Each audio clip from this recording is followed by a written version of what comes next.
Hello guys, kain tayo. Mga Mars, kain tayo.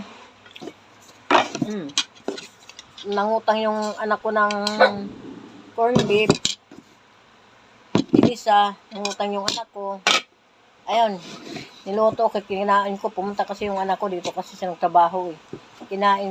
Niluto ko. Kaya, may ulam ako. Ang tuwa ko nga eh. Umutang siya sa kantin, 3 corned beef. Niluto ko yung 2. Kaya kain tayo nyo, kain. Nagutom na kasi ako eh. Kain kayo. Salamat sa panonood. Sa mga video ko. God bless sa inyong lahat. Kain po tayo. Kain, mga Mari. Magtatawag na lang ako ng mga, ang tawag ko na lang para hindi na pa iba-iba. Minsan guys, kasi minsan mas kananay, nanay. Hello po sa inyo mga nanay, mga kananay. Siyempre may edad na rin po ako. Kaya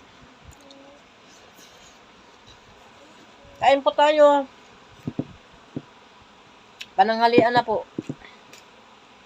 Mamaya po na yun. Marami din po kasi inaluan ko ng itlog, inaluan ko ng 3 itlog.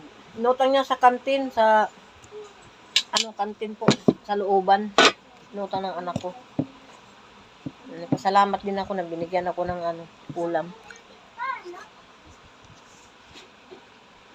Kain tayo, nanay, kananay, kain tayo, mga tatay, kain tayo. Yun na lang itatawag ko, hindi na yung kasi minsan nalilito po ako eh. Mars, tapos guys, kailangan isa na lang. Nanay, kananay, kain po tayo. Tanghalian, corned beef at saka naluan ko ng itlog para masarap yung ko ulam. Masarap ang hinaluan ng itlog, corned beef. Kain nyo ito. Kain tayo. Dumating kasi si Aljon. Kinuha yung iniwan niya kahapon.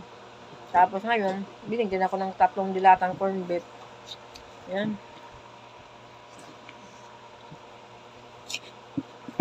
Magandang tanghali sa inyo. Kain tayo. Kain tayo.